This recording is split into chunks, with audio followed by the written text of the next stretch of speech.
خلیفہ کے ہم ہیں خلیفہ ہمارا، وہ دل ہے ہمارا آقا ہمارا، ہمارا ہمارا خلیفہ ہمارا، وہ دل ہے ہمارا آقا ہمارا، وہ دل ہے ہمارا آقا ہمارا۔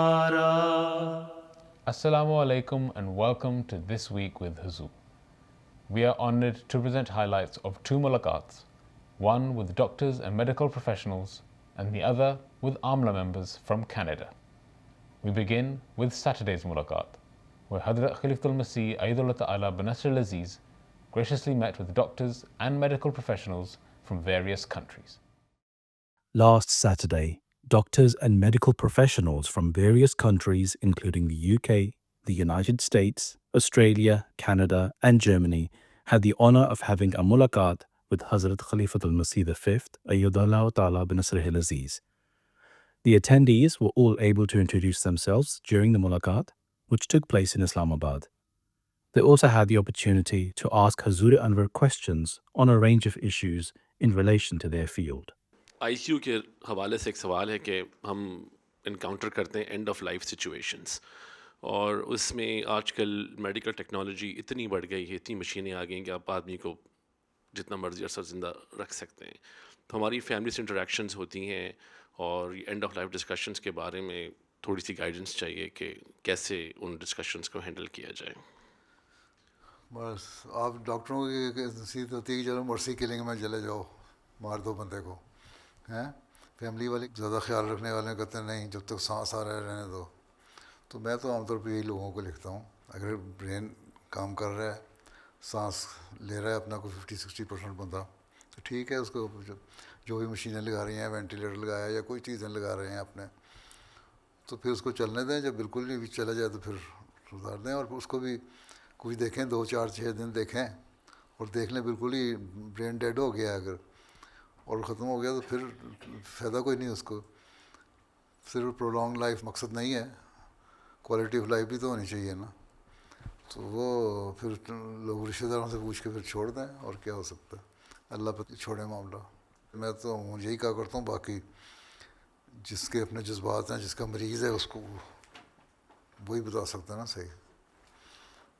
آپ اپنا جو مشورہ ہے ڈاکٹر کا، پروفیشنل مسئلہ جو بھی ہو سکتا ہے، ایکسپرٹیز جو بھی آپ کی ہے اس کے مطابق دے دیا کریں۔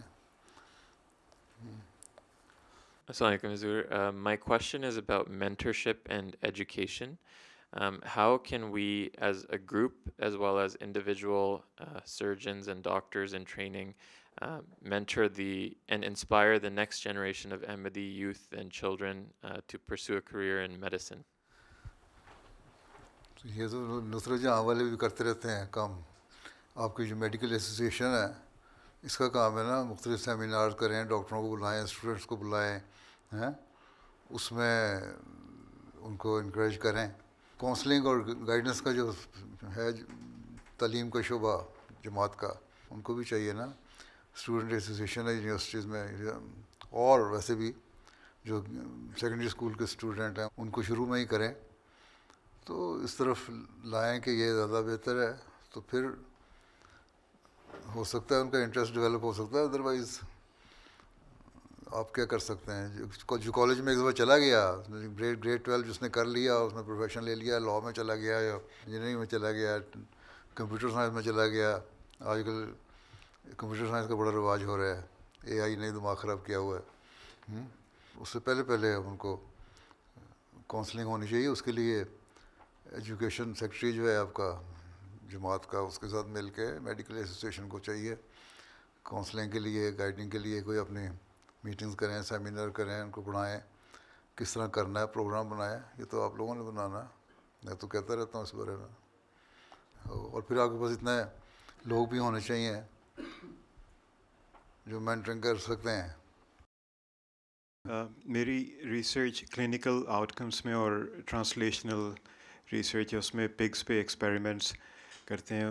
اس کے تعلق سے ایک سوال تھا کہ میرا انٹرسٹ ہارٹ برین ایکسس میں ہے جو کنیکشن ہے، اور قرآن مجید میں بار بار مینشن ہوتا ہے کہ انسان کے بعض تھاٹس ہارٹ سے آتے ہیں. اس کے بارے میں حضور کی کیا گائیڈنس ہے؟ جو روحانیت کے تجربہ رکھنے والے ہیں وہ تو یہی کہتے ہیں کہ دل پہ پہلے بات اترتی ہے اور اس سے پھر دماغ میں چلی جاتی ہے، یا پھر دماغ سے ساری جسم میں ہوتے ہیں. اور آپ کہتے ہیں پہلی چیز دماغ میں جاتی ہے پھر دل میں آتی ہے، دل کا کوئی تعلق نہیں.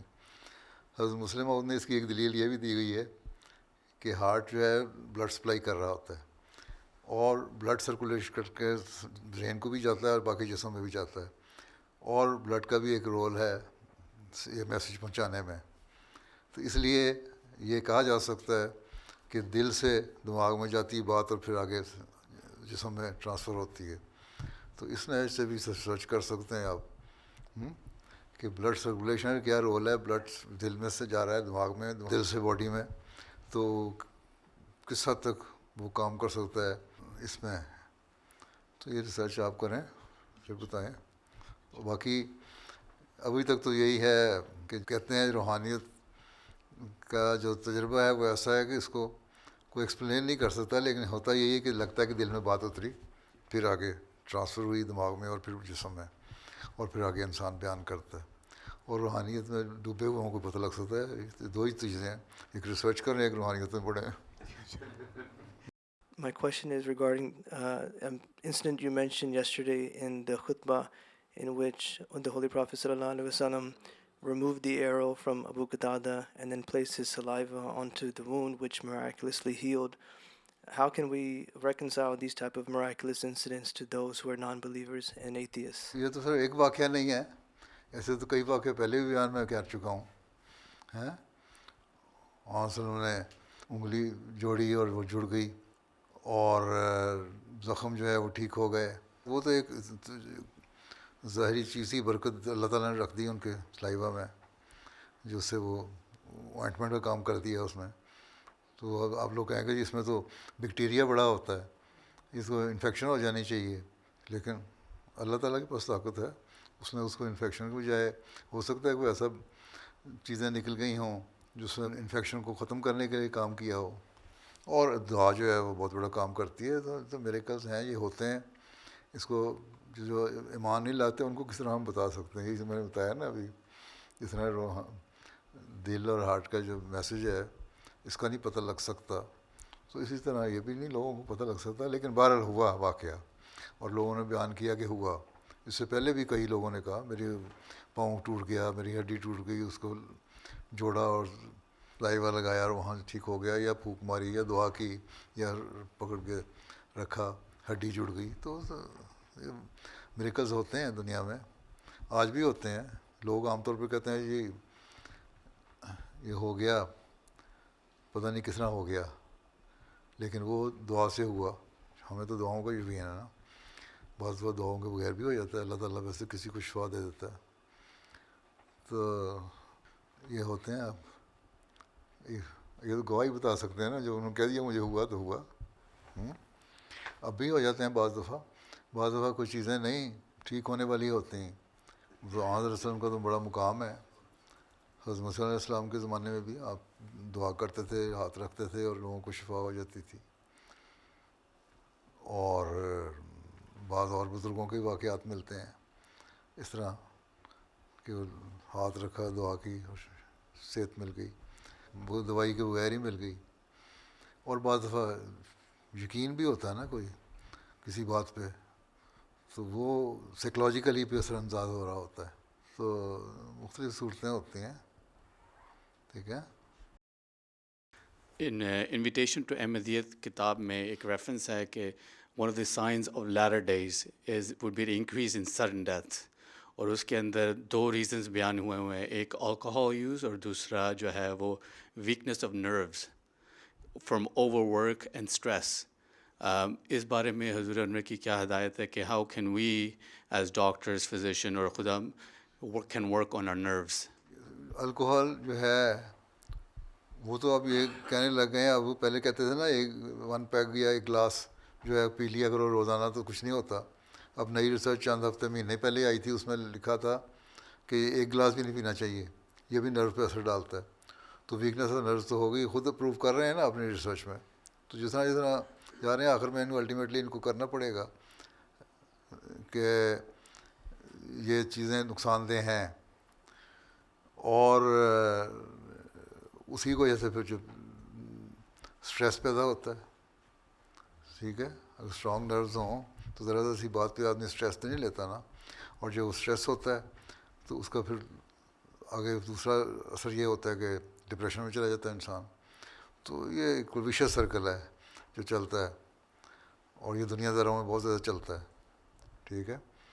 اس لیے اللہ تعالیٰ تو کہتا ہے کہ نیک لوگ جو ہے نا, ان میں کم کرنے کے لیے, دن کے اطمینان کے لیے, اللہ بذکر اللہ تطمئن القلوب, تو دل کے اطمینان کے لیے اللہ کا ذکر کرو, اللہ کو یاد رکھو, ان چیزوں سے بچنے کی کوشش کرو تو ٹھیک ہے. جزاک اللہ خیر. حضور آج کل زینو ٹرانسپلانٹ جس میں مختلف جانوروں کے جو آرگنز ہیں وہ انسانوں میں ٹرانسپلانٹ کرنے کی پھر سے ایک ویو آئی ہوئی ہے, اس کے بارے میں حضور کے کیا خیالات ہیں؟ بڑی اچھی بات ہے کہ انسانی زندگی بچانے کے لیے آ جاتی ہے. تو لوگ کہتے ہیں کہ سور کا دل استعمال نہیں ہو سکتا, اگر واقعی کام ہو سکتا ہے اس سے تو استعمال کرنے میں کوئی حرج نہیں ہے. اگر اس سے انسانی زندگی بچ سکتی ہے تو بچنے کے لیے ہر چیز جائز ہے, ٹھیک ہے. اگر سور کا گوشت کھانا جائز ہے تو یہاں بچانے کے لیے تو پھر جائز ہو سکتا ہے. تو وہی مثال آ جاتی ہے, ایک مثال اللہ تعالیٰ نے دے کے ایک گائیڈ لائن دے دی ہے, تو اس کے اوپر چلیں.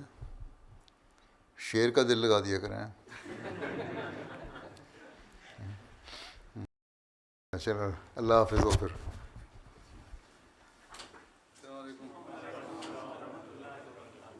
The following day, on Sunday, the Majlis-e-Amla of Jamaat-e-Ahmadiyya Canada had the honor of having a mulaqat with Hazrat Khalifatul Masih. The Amla members had travelled especially for the mulaqat, which took place in Islamabad, UK. The mulaqat began with a silent prayer led by Hazrat Amirul Mumineen, after which Hazrat Khalifatul Masih spoke to all the Amla members about their roles and responsibilities.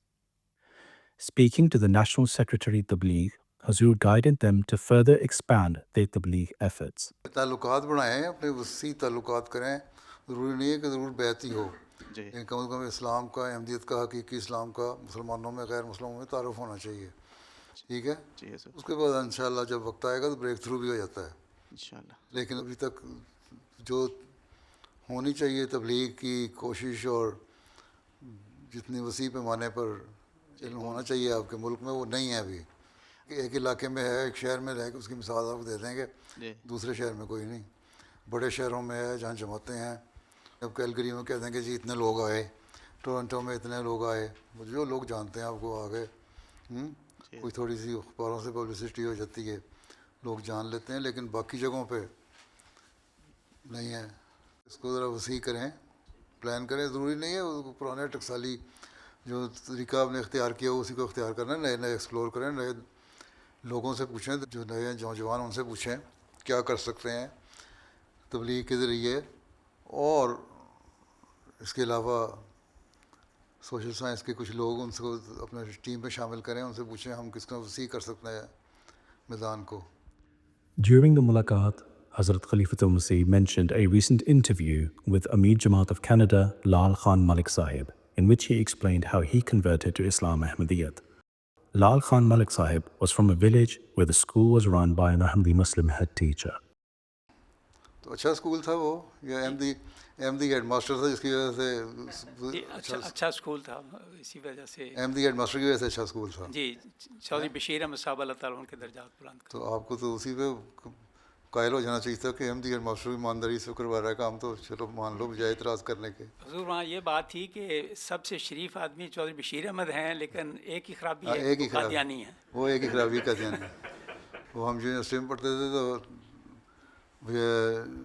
جاتے تھے لڑکے خدام الاحمدیہ کے تحت یا student association کے تحت باہر لوگوں میں جانا, کہ تولیغ کا یہ طریقہ تھا کہ جاؤ اور ذمہ داروں کے پاس جاؤ, ان کے کام کر رہے ہیں, کسی کو حل چلانا آتا ہے, کہ ذمہ داروں کے بیٹے تھے بہت سارے ہمارے احمدی بھی, وہ حل چلانے لگ جائے ان کا, یا کہیں سے